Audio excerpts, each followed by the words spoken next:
கண்மணி வந்து அந்த லெட்டரை பார்த்தா வந்து உன் பிரச்சனை எல்லாம் தீர்ந்துரும்ண்ணா, ஏன்னா இப்படிலாம் பண்ண அப்படின்னு சொல்லிட்டு கேட்குறாரு கார்த்தி.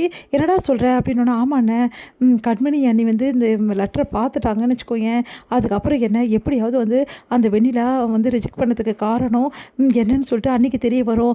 அதுக்கப்புறம் அண்ணி மனசு மாறுறதுக்கு நிறைய சான்சஸ் இருக்குண்ணே, நீ மிஸ் பண்ணிட்டேன் சான்சஸ் அப்படின்னோடனே, என்னடா நீ இப்படி சொல்லிகிட்ருக்க, முதல்ல அந்த லெட்டரை தேடி கண்டுபிடிக்கணும் வாடா அப்படின்னு சொல்லிட்டு போகிறாங்க. பார்த்தா போயிட்டு டஸ்ட்பின் அந்த லெட்டர் இல்லை, பார்த்தா டஸ்ட்பின் எடுத்துகிட்டு போய் கொட்டுறதுக்காக அங்கே வேலை செய்கிறவங்க போகிறாங்க. ஐயோ என்ன பண்ணுறதுன்னு தெரியலையேன்னு சொல்லிட்டு இப்போ தான் கொட்டியிருப்பாங்க, பாப்பா போகலாம் அப்படின்னு சொல்லிட்டு ஓடி போகிறாங்க 2 பேரும். பார்த்தா அதை கொட்டிடுறாங்க அவங்க.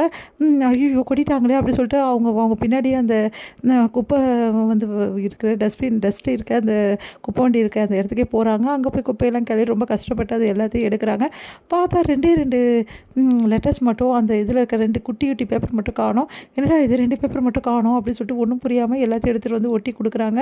கூட்டிகிட்டு இந்த கண்மணி கிட்ட கொடுக்குறாங்க. கண்மணி சொன்னால் கேளு கண்மணி, இதுதான் கண்மணி நடந்தது, அவள் என்னை ரிஜெக்ட் பண்ணதுக்கு இதுதான் காரணம், அவள் என்னோட நோயை பற்றி தான் ரிஜெக்ட் பண்ணியிருக்காள் தவிர மற்றபடியெல்லாம் வேறு எந்த காரணமும் கிடையாது, நீ காரணமே கிடையாது, உனக்காக விட்டு கொடுத்த மாதிரி போய் சொல்கிறா, அதை நம்பாத அப்படின்னு சொல்லிட்டு சொல்லி புரிய வைக்கிறாரு. இதை பார்த்த கண்மணி வந்து இங்கே 2 பிட்டு மட்டும் காணுமே, அந்த பிட்டில் என்ன நடந்தது அது தெரில கண்மணி, எனக்கு அது காணும் அப்படின்னா அது எனக்கு தெரியும், ஏன்னா அது 2 நான் படித்தேன் அப்படின்னு சொல்லிட்டு யோசிக்கிறாங்க கண்மணி. அடுத்து வந்து கண்மணி அந்த லெட்டர் எடுத்துகிட்டு நேராக வந்து வெண்ணிலா கிட்டே போகிறாங்க. வெண்ணிலா வந்து கண்மணி பார்த்து என்ன வேணும் உனக்கு அப்படின்றாங்க. நீ எல்லாம் ஒரு பொண்ணு அடி அப்படின்னோடனே, என்ன இப்போ தேவையெல்லாம் பேசிகிட்டு இருக்க, நீ என்ன சொன்ன என்கிட்ட, என்னமோ எனக்காக தான் விட்டு கொடுத்தேன், நான் உயிருக்கு உயிராக நேசித்தேன் அவரை, உனக்காக தான் நான் விட்டு கொடுத்தேன் அப்படின்லாம் பில்டப்லாம் பண்ணேன், இப்போது உன்னோட நல்லா தெரிஞ்சு போச்சுல புத்தி என்னென்னு, நீ என்ன சொல்கிற கண்மணி அப்படின்னோடனே, இந்த லெட்டரை நீ தானே எழுதுன, இது உன் கையெழுத்து தானே, எனக்கு தெரியாதா சின்ன வயசுல உன் கையெழுத்து எப்படி இருக்கும்னு சொல்லிட்டு, இது நீ தான் எழுதுன அப்படின்னோடனே, ஆமாம் எழுதுனேன், இப்போ என்னன்ற அப்படின்றாங்க.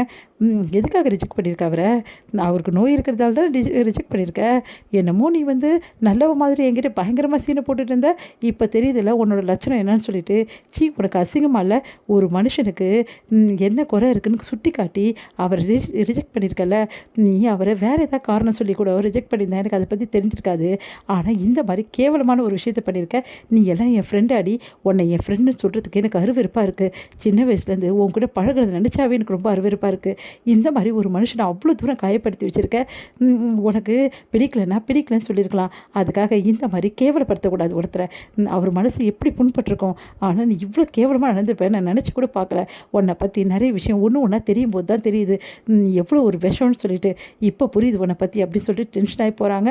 அதெல்லாம் பார்த்துட்டு வெளில செம்ம டென்ஷன் ஆகிருக்காங்க. எல்லாத்துக்கும் காரணம் அந்த அன்பு தான் அந்த லெட்டரை காட்டி இவ்வளோ நல்லா வந்து எனக்கு எதிராக திருப்பி விட்டுருக்காரு, சும்மா விடக்கூடாது அன்புவை அப்படின்னு சொல்லிட்டு செம்ம டென்ஷன் ஆகிடுறாங்க. இங்கே வந்து வெளியில் வந்து செம்ம காண்டாக இருக்காங்க. நேராக அன்பு கிட்ட போகிறாங்க. அன்பு அப்படின்னோடனே என்ன அப்படின்றாரு.